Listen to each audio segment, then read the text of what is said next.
साथियों, एक और बदलाव है जिसे आज तमिलनाडु के भाई बहन देश के बाहर भी महसूस कर रहे हैं। ये बदलाव है दुनिया में भारत का बढ़ता कद, भारत का बढ़ता सम्मान। पूरे विश्व में फैले तमिल कम्युनिटी के लोग जब देखते हैं कि उन्हें भारतीय होने की वजह से सम्मान की नजर से देखा जाता है, तो उनका विश्वास मजबूत होता है कि केंद्र सरकार सही काम कर रही है। ये बदलाव देश की स्थिर, विकासशील और मजबूत बीजेपी की सरकार से ही आया है। इसलिए तो आज तमिलनाडु बीजेपी से इतनी तेजी से जुड़ रहा है। நண்பர்களே, உங்களுக்கெல்லாம் ஒரு உதாரணம் சொல்றேன். நீங்க எல்லாம் வெளிநாடுகளுக்கு தமிழ்நாட்டு சகோதர சகோதரிகள்லாம் போறீங்க இல்லையா? அப்ப போகும்போது வெளிநாட்டுல உங்களை எல்லாம் என்ன மரியாதையோட பாக்குறாங்கங்கிற பார்வையில ஒரு மாற்றம் வந்திருக்குதானே? இந்தியர்களை அவங்க வியப்போடும் பெரிய மரியாதையோடும் பார்க்கறாங்க தானே? அந்த பெருமை தமிழக மக்களுக்கும் கிடைத்துக் கொண்டிருக்கிறது.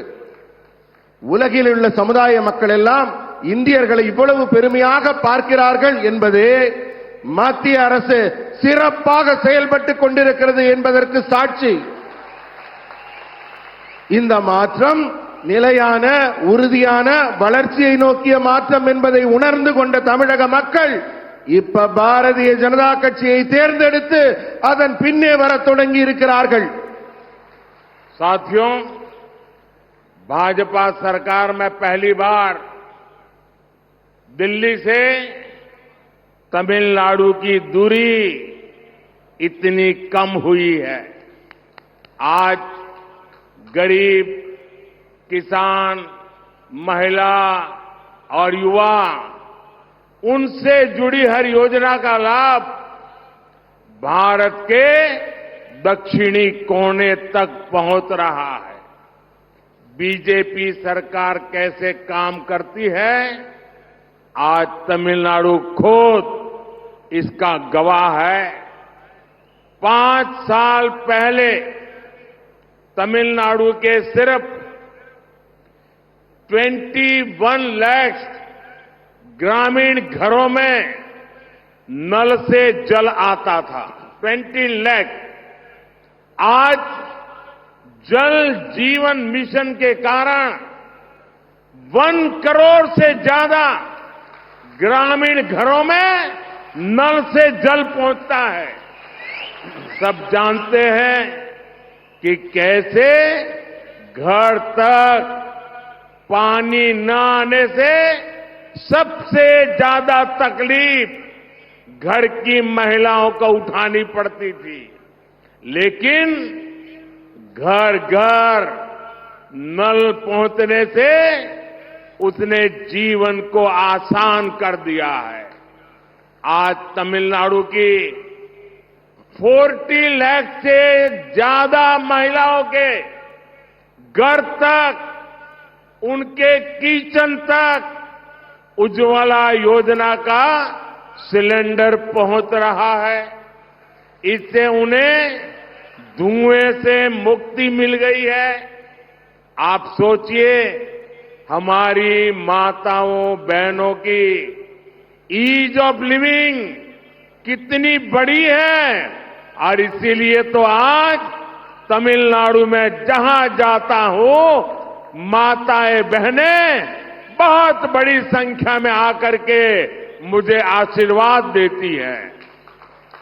நண்பர்களே, நான் யோசிச்சு பார்க்கிறேன், இப்பதான் முதல் முறையா டெல்லிக்கும் தமிழ்நாட்டிற்கும் இடையே இருக்கிற தூரம் ரொம்ப குறைஞ்சு போச்சு. நெருக்கமா வந்திருக்கோம். இன்னைக்கு ஏழைங்க, விவசாயிங்க, பெண்கள், இளைஞர்கள், இப்படி ஒவ்வொருத்தருக்கான திட்டத்தின் பலன்களும் தமிழ்நாட்டின் மூலை முடுக்கெல்லாம் தென் தமிழக மக்களுக்கெல்லாம் சென்று கிடைத்திருக்கிறது. இதுதான் பாரதிய ஜனதா அரசு எப்படி செயல்படுதுங்கிறதுக்கான ஒரு நல்ல சாட்சியா, நல்ல சான்றா இருக்குது. 5 ஆண்டுக்கு முன்னாடி தமிழ்நாட்டில் கிராமப்புற வீடுகளில் இருந்த குடிநீர் திட்டம் குழாய் எவ்வளவுன்னா வெறும் 21 லட்சம்.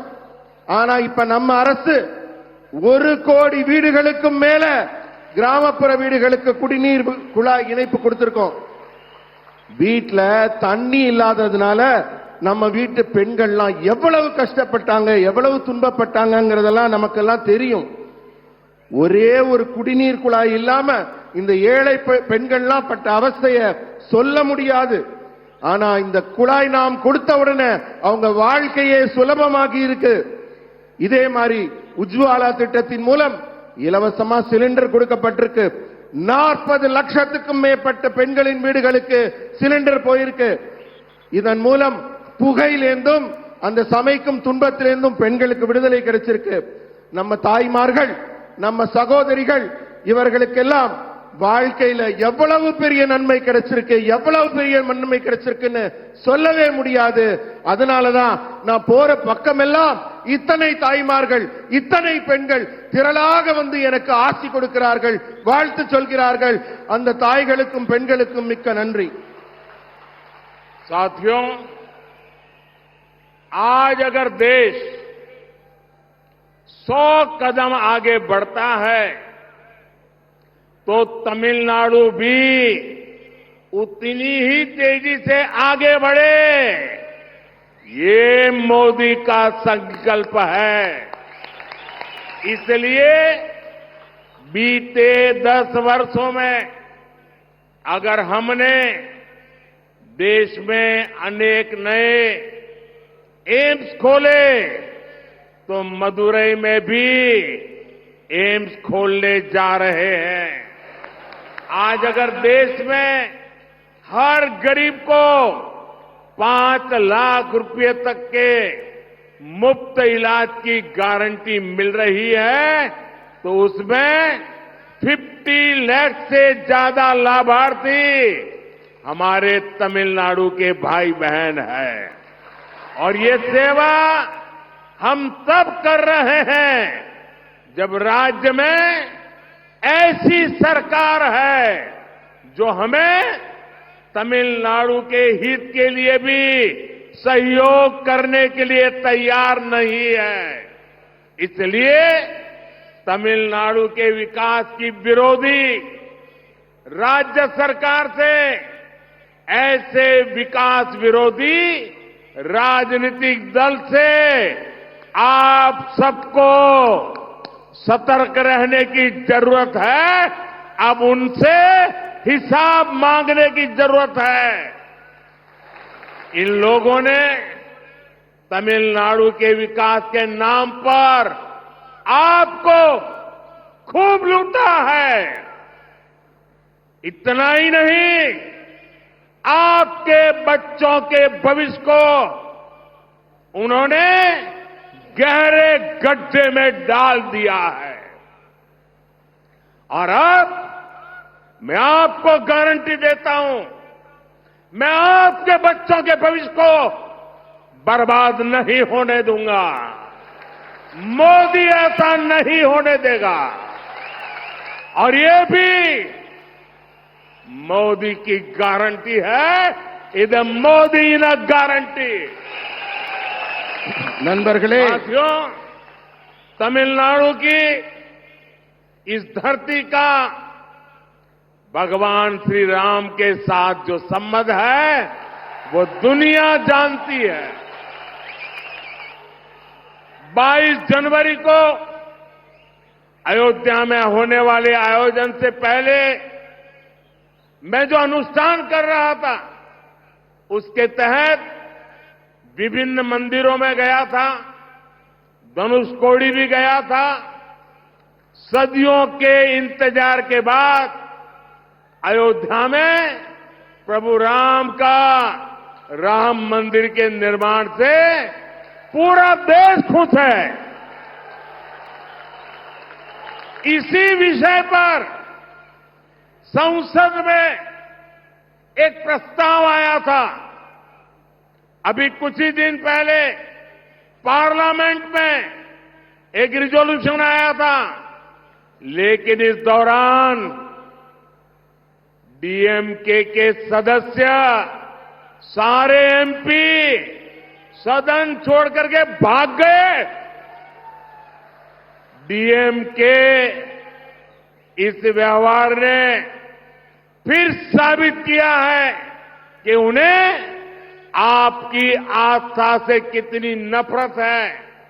साथियों, डीएमके और कांग्रेस सिर्फ लोगों में, समाज में बंटवारा करती है, जबकि हम देश के हर कोने, हर परिवार को अपना परिवार समझते हैं। मैं इसका एक उदाहरण आपको देता हूं। तमिलनाडु और तमिल लोगों से मेरा इतना लगाव है कि हमने तमिलनाडु की संतान एक दलित बेटे को मंत्री बनाया है। वो तमिलनाडु से जीत करके नहीं आया था, तो हमने हार्टलैंड हिंदी भाषी मध्य प्रदेश से दोबारा उनको राज्यसभा से भेजा है, क्योंकि हम तमिलनाडु को प्रेम करते हैं। साथियों, बीजेपी राष्ट्र प्रथम, नेशन प्रथम, नेशन फर्स्ट का सिद्धांत लेकर चलने वाली पार्टी है। बीजेपी की हमारी सरकार दुनिया भर में संकट में फंसे भारतीयों की सुरक्षित वापसी के लिए कोई कोर कसर बाकी नहीं छोड़ती। हम पाकिस्तान से अपने पायलट अभिनंदन को सुरक्षित वापस लाए। हमारे कितने ही मछुआरे भाइयों को छुड़ाकर हमारी सरकार उन्हें सुरक्षित वापस लाई है। श्रीलंका में हमारे 5 मछुआरों को फांसी हुई थी। ये मोदी है, उनको जिंदा घर लेकर के आई। कतर में जिन भारतीयों को फांसी की सजा हो गई थी, उन्हें भारत सरकार पूरा प्रयत्न करके सुरक्षित अपने घर वापस लाई है। अगर कांग्रेस की सरकार होती, अगर इंडी गठबंधन की सरकार होती, तो क्या ये संभव था? क्या वो ला सकते थे? ऐसा सोच भी नहीं सकते। कांग्रेस की इंडी गठबंधन की सरकारें तो ऐसी रही है जो सालों से पाकिस्तान की जेल में पड़े एक भारतीय की सुरक्षा तक के लिए कुछ नहीं कर पाई थी। साथियों, डीएमके एक ऐसी पार्टी है जो काम तो करती नहीं, लेकिन झूठा क्रेडिट लेने के लिए आगे रहती है। ये कौन नहीं जानता कि ये लोग हमारी स्कीम पर अपने स्टीपर चपका देते हैं। अब तो इन्होंने हद कर दी। इन्होंने तमिलनाडु में, अभी अन्नामलाई विस्तार से बता रहे थे, इन्होंने तमिलनाडु में इसरो लॉन्च पैड का क्रेडिट लेने के लिए चीन का स्टिकर चिपका दिया है। भाइयों बहनों, ये तमिलनाडु डीएमके के नेता, उन्होंने देखना अब संभव नहीं रहा, कुछ देख ही नहीं सकते हैं। और जो देख नहीं सकता है उसको क्या कहते हैं आपको मालूम है। और इसलिए भारत की प्रगति देखने को तैयार नहीं है, भारत के स्पेस की प्रगति देखने को तैयार नहीं है। और जो पैसे आप देते हैं, जो टैक्स तमिलनाडु के भाई बहन देते हैं, उन पैसों से उन्होंने एडवर्टाइजमेंट दिया और एडवर्टाइजमेंट देकर के उसमें भारत के स्पेस का चित्र नहीं रखा। भारत के स्पेस की सफलता को वो दुनिया के सामने, तमिलनाडु के सामने रखना नहीं चाहते थे। उन्होंने हमारे साइंटिस्टों का अपमान किया, हमारे स्पेस सेक्टर का अपमान किया, आपके टैक्स के मनी का अपमान किया, आपका अपमान किया। ऐसा आंखें बंद करने वाले, पूरी तरह न देख पाने वाले ये डीएमके को अब सजा करने का मौका आ गया है। நண்பர்களே, நம்ம பாரத தேசம் 100 மடங்கு முன்னேறினா தமிழ்நாடும் இணையா 100 மடங்கு முன்னேற வேண்டும். இது மோடியின் உறுதிமொழி. உங்களுக்கு நாடு எவ்வளவு முன்னேறுதோ தமிழ்நாடும் அவ்வளவு முன்னேறும். அதனாலதான் 10 ஆண்டுகள்ல இந்தியா முழுக்க எய்ம்ஸ் திறந்தப்ப தமிழ்நாட்டிலையும் மதுரையில எய்ம்ஸ் திறக்கிறோம்.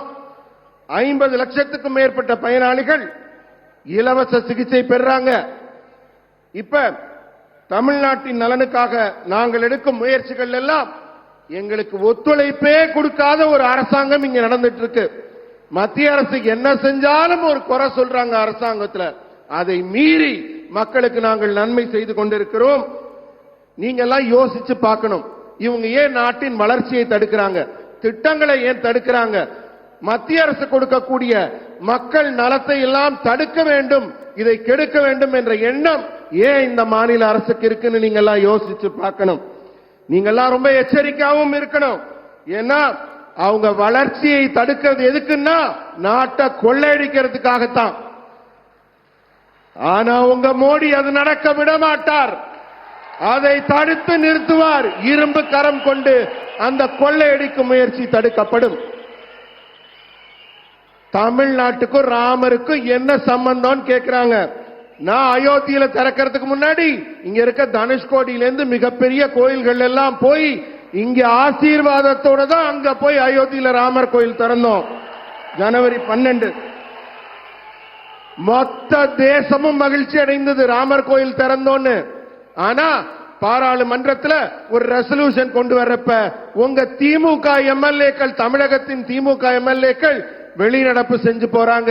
அது அவங்களால ஏற்க முடியல. அவங்க இதன் மூலம் என்ன நிரூபிக்கிறாங்க? உங்களுடைய நம்பிக்கையை அவர்கள் எதிர்க்கிறோங்கிறத நிரூபிக்கிறாங்க. அவங்க வெறுப்பு அரசியலை பரப்புகிறார்கள். ஒரே குடும்பம் தன்னுடைய குடும்ப வளர்ச்சியை தவிர நம்ம மாநிலத்தின் வளர்ச்சியை பார்க்கவில்லை என்று நிரூபிக்கிறார்கள். ஆனா பாஜக அப்படி இல்ல. உங்களை நேசிக்கிறோங்கிறதுக்காகத்தான் உங்க குடும்பத்திலிருந்து ஒரு தலித் குடிமகனை, உங்க பிள்ளையை நாங்க மத்திய அரசுல அமைச்சராக்கி இருக்கிறோம். அவருக்கு அதுவும் இல்லாம ஹிந்தி வேற தமிழ் வேறன்னு பேசுறாங்க. ஹிந்தி பேசுற ஒரு மத்திய மாநிலத்திலிருந்து அவருக்கு இப்ப எம்பி பதவியும் மறுபடி கொடுத்திருக்கோம். அதுக்காக நாங்க ரொம்ப சந்தோஷப்படுறோம், மகிழ்ச்சி அடைகிறோம். ஏன்னா எங்களுக்கு நாடு தான் முக்கியம், மக்கள் தான் முக்கியம், தேசம் தான் முக்கியம். ஏன்னா இது வலிமையான பாரதம், வல்லமையான பாரதம்.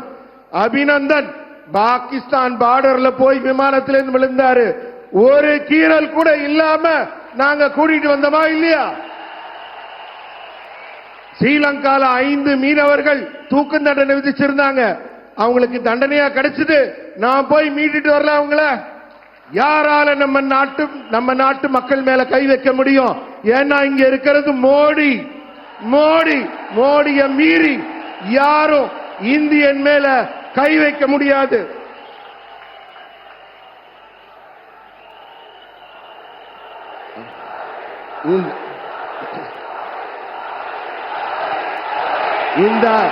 இந்த அரசுகளை எல்லாம் திருத்த வேண்டிய காலம், இந்த அரசுகளை எல்லாம் மாற்ற வேண்டிய காலம். டிஎம்கே பொய் வேஷம் போடுது, டிஎம்கே பிரிச்சாலும் சூழ்ச்சி பண்ணுது. இதையெல்லாம் நம்ம தெளிவா பார்க்க முடியுது. ஆனா இனிமே டிஎம்கேவை பார்க்க முடியாது. இனிமே டிஎம்கே இங்க இருக்க முடியாது. ஏன்னா இங்க அண்ணாமலை வந்துட்டார். உங்க கூட அண்ணாமலை இருக்கார். இனிமே டிஎம்கேவை நீங்க எங்கேயும் தேடினாலும் கிடைக்காது. காசு பணம் சம்பாதிக்க உங்களுடைய நம்பிக்கையை, உங்களோட மொழியை, உங்களுடைய இனத்தை சிறுபான்மைப்படுத்தி அதை